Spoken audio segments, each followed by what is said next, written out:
بسم الله الرحمن الرحيم. الحمد لله الذي أنزل على عبده الكتاب ولم يجعل له عوجا قيما لينذر بأسا شديدا من لدنه ويبشر المؤمنين الذين يعملون الصالحات أن لهم أجرا حسنا ماكثين فيه أبدا وينذر الذين قالوا اتخذ الله ولدا ما لهم به من علم ولا لآبائهم كبرت كلمة تخرج من أفواههم إن يقولون إلا كذبا فلعلك باخع نفسك على آثارهم إن لم يؤمنوا بهذا الحديث أسفا إنا جعلنا ما على الأرض زينة لها لنبلوهم أيهم أحسن عملا وإنا لجاعلون ما عليها صعيدا جرزا أم حسبت أن أصحاب الكهف والرقيم كانوا من آياتنا عجبا إذ أوى الفتية إلى الكهف فقالوا ربنا آتنا من لدنك رحمة وهيئ لنا من أمرنا رشدا فضربنا على آذانهم في الكهف سنين عددا ثم بعثناهم لنعلم أي الحزبين يحصى لما لبثوا أمدا نحن نقص عليك نبأهم بالحق إنهم فتية آمنوا بربهم وزدناهم هدى وربطنا على قلوبهم إذ قاموا فقالوا ربنا رب السماوات والأرض لن ندعو من دونه إلها لقد قلنا إذا شططا هؤلاء قوم اتخذوا من دونه آلهة لولا يأتون عليهم بسلطان بين فمن أظلم ممن افترى على الله كذبا وإذ اعتزلتموهم وما يعبدون إلا الله فأبوا إلى الكهف ينشر لكم ربكم من رحمته ويهيئ لكم من أمركم مرفقا وترى الشمس إذا طلعت تزاور عن كهفهم ذات اليمين وإذا غربت تقرضهم ذات الشمال وهم في فجوة منه ذلك من آيات الله من يهد الله فهو المهتد ومن يضلل فلن تجد له وليا مرشدا وتحسبهم أيقاظا وهم رقود ونقلبهم ذات اليمين وذات الشمال وكلبهم باسط ذراعيه بالوصيد لو اطلعت عليهم لوليت منهم فرارا ولملئت منهم رعبا وكذلك بعثناهم ليتساءلوا بينهم قال قائل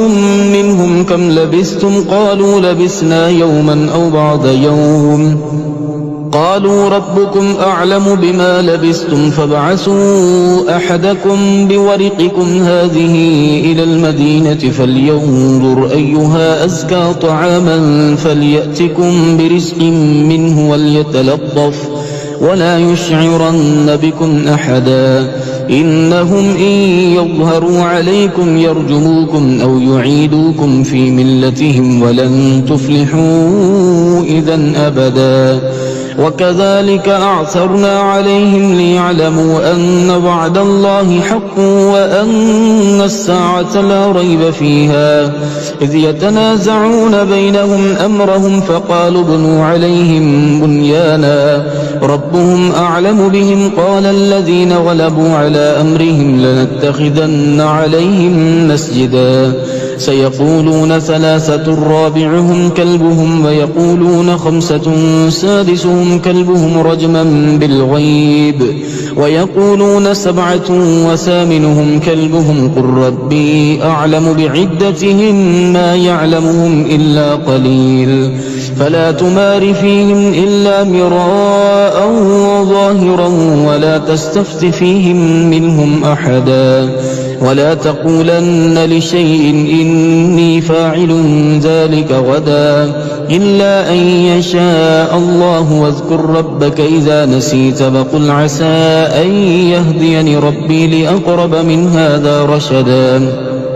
ولبثوا في كهفهم 300 سنين وازدادوا 9 قل الله أعلم بما لبثوا له غيب السماوات والأرض أبصر به وأسمع ما لهم من دونه من ولي ولا يشرك في حكمه أحدا واتل ما أوحي إليك من كتاب ربك لا مبدل لكلماته ولن تجد من دونه ملتحدا واصبر نفسك مع الذين يدعون ربهم بالغداة والعشي يريدون وجهه ولا تعد عيناك عنهم تريد زينة الحياة الدنيا ولا تطع من أغفلنا قلبه عن ذكرنا واتبع هواه وكان أمره فرطا وقل الحق من ربكم فمن شاء فليؤمن ومن شاء فليكفر إنا أعتدنا للظالمين نارا أحاط بهم سرادقها وإن يستغيثوا يغاثوا بماء كالمهل يشوي الوجوه بئس الشراب وساءت مرتفقا إن الذين آمنوا وعملوا الصالحات إنا لا نضيع أجر من أحسن عملا أولئك لهم جنات عدن تجري من تحتهم الأنهار يحلون فيها من أساور من ذهب ويلبسون ثيابا خضرا من سندس واستبرق متكئين فيها على الأرائك نعم الثواب وحسنت مرتفقا واضرب لهم مثل الرجلين جعلنا لأحدهما جنتين من أعناب وحففناهما بنخل وجعلنا بينهما زرعا كلتا الجنتين آتت أكلها ولم تظلم منه شيئا وفجرنا خلالهما نهرا وكان له ثمر فقال لصاحبه وهو يحاوره أنا أكثر منك مالا وأعز نفرا ودخل جنته وهو ظالم لنفسه قال ما أظن أن تبيد هذه أبدا وما أظن الساعة قائمة ولئن رددت إلى ربي لأجدن خيرا منها منقلبا قال له صاحبه وهو يحاوره وكفرت بالذي خلقك من تراب ثم من نطفة ثم سواك رجلا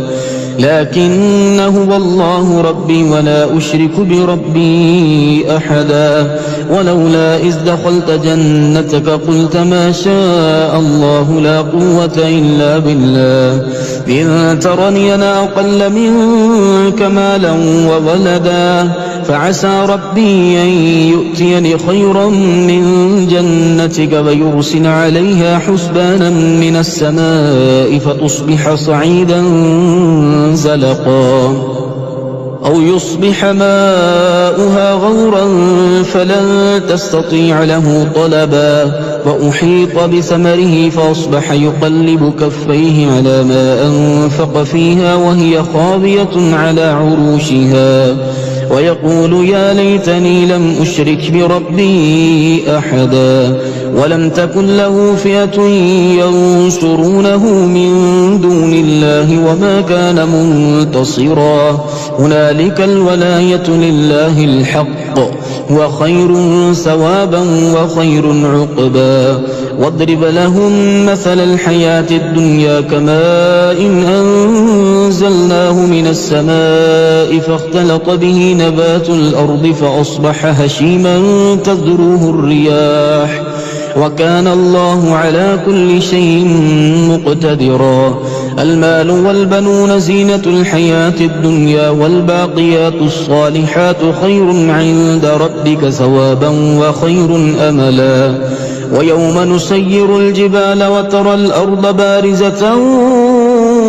وحشرناهم فلم نغادر منهم أحدا وعرضوا على ربك صفا لقد جئتمونا كما خلقناكم أول مرة بل زعمتم أن لن نجعل لكم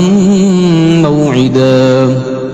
ووضع الكتاب فترى المجرمين مشفقين مما فيه ويقولون يا ويلتنا ما لهذا الكتاب لا يغادر صغيرة ولا كبيرة إلا أحصاها ووجدوا ما عملوا حاضرا ولا يظلم ربك أحدا وإذ قلنا للملائكة اسجدوا لآدم فسجدوا إلا إبليس كان من الجن ففسق عن أمر ربه فتتخذونه وذريته أولياء من دوني وهم لكم عدو بئس للظالمين بدلا ما أشهدتهم خلق السماوات والأرض ولا خلق أنفسهم وما كنت متخذ المضلين عضدا ويوم يقول نادوا شركائي الذين زعمتم فدعوهم فلم يستجيبوا لهم وجعلنا بينهم موبقا ورأى المجرمون النار فظنوا أنهم مواقعوها ولم يجدوا عنها مصرفا ولقد صرفنا في هذا القرآن للناس من كل مثل وكان الإنسان أكثر شيء جدلا وما منع الناس أن يؤمنوا إذ جاءهم الهدى ويستغفروا ربهم إلا أن تأتيهم سنة الأولين أو يأتيهم العذاب قبلا وما نرسل المرسلين إلا مبشرين ومنذرين ويجادل الذين كفروا بالباطل ليدحضوا به الحق واتخذوا آياتي وما أنذروا هزوا ومن أظلم ممن ذكر بآيات ربه فأعرض عنها ونسي ما قدمت يداه إنا جعلنا على قلوبهم أكنة أن يفقهوه وفي آذانهم وقرا وإن تدعهم إلى الهدى فلن يهتدوا إذن أبدا وربك الغفور ذو الرحمة لو يؤاخذهم بما كسبوا لعجل لهم العذاب بل لهم موعد لن يجدوا من دونه موئلا وتلك القرى أهلكناهم لما ظلموا وجعلنا لمهلكهم موعدا وإذ قال موسى لفتاه لا أبرح حتى أبلغ مجمع البحرين أو أمضي حقبا فلما بلغا مجمع بينهما نسيا حوتهما فاتخذ سبيله في البحر سربا فلما جاوزا قال لفتاه آتنا وداءنا لقد لقينا من سفرنا هذا نصبا قال أرأيت إذ أوينا إلى الصخرة فإني نسيت الحوت وما أنسانيه إلا الشيطان أن أذكره واتخذ سبيله في البحر عجبا قال ذلك ما كنا نبغي فارتدا على آثارهما قصصا فوجدا عبدا من عبادنا آتيناه رحمة من عندنا وعلمناه من لدنا علما قال له موسى هل أتبعك على أن تعلمني مما علمت رشدا قال إنك لن تستطيع معي صبرا وكيف تصبر على ما لم تحط به خبرا قال ستجدني إن شاء الله صابرا ولا أعصي لك أمرا قال فإن اتبعتني فلا تسألني عن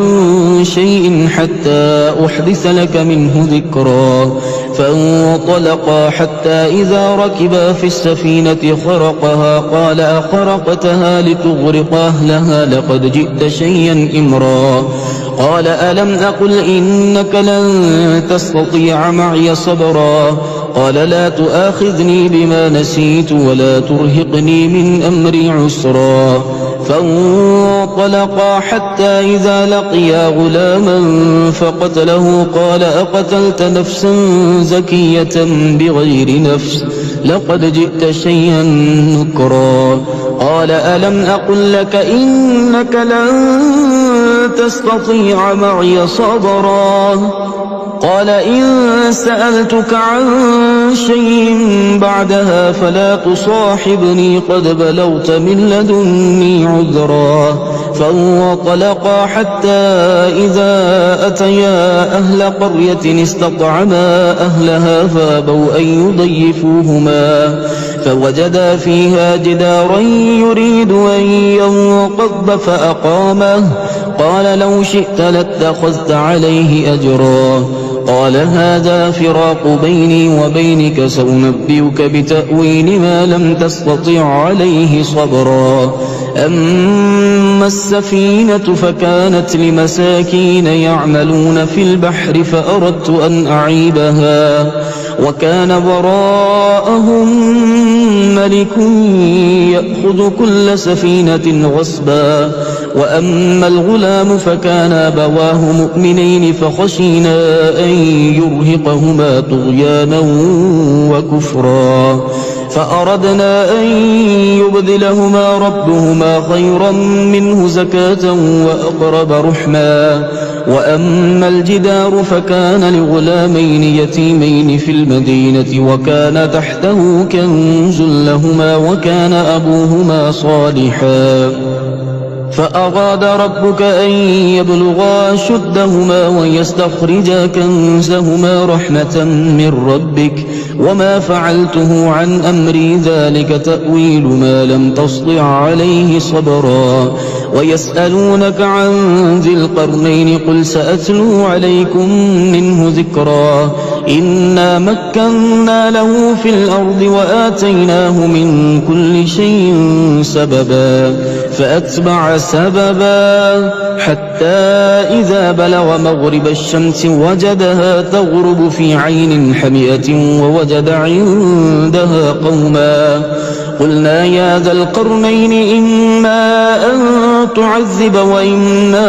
أن تتخذ فيهم حسنا قال أما من ظلم فسوف نعذبه ثم يرد إلى ربه فيعذبه عذابا نكرا وأما من آمن وعمل صالحا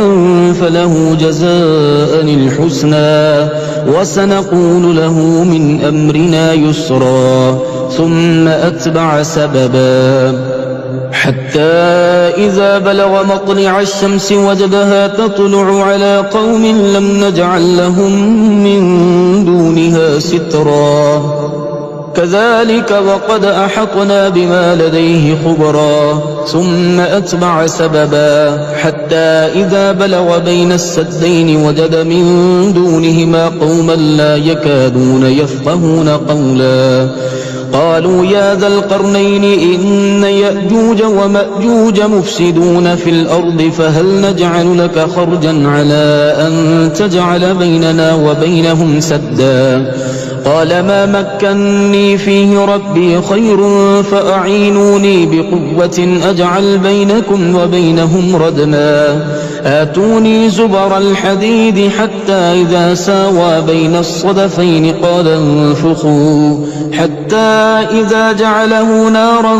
قال آتوني أفرغ عليه قطرا فما استطاعوا أن يظهروه وما استطاعوا له نقبا قال هذا رحمة من ربي فإذا جاء وعد ربي جعله دكا وكان وعد ربي حقا وتركنا بعدهم يومئذ يموج في بعض ونفخ في الصور فجمعناهم جمعا وعرضنا جهنم يومئذ للكافرين عرضا الذين كانت أعينهم في غطاء عن ذكري وكانوا لا يستطيعون سمعا أفحسب الذين كفروا أن يتخذوا عبادي من دوني أولياء إنا وأعتدنا جهنم للكافرين نزلا قل هل ننبئكم بالأخسرين أعمالا الذين ضل سعيهم في الحياة الدنيا وهم يحسبون أنهم يحسنون صنعا أولئك الذين كفروا بآيات ربهم ولقائه فحبطت أعمالهم فلا نقيم لهم يوم القيامة وزنا ذلك جزاؤهم جهنم بما كفروا واتخذوا آياتي ورسلي هزوا إن الذين آمنوا وعملوا الصالحات كانت لهم جنات الفردوس نزلا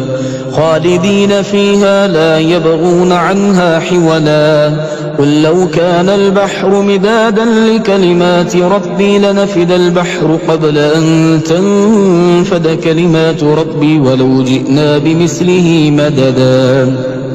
قل إنما أنا بشر مثلكم يوحى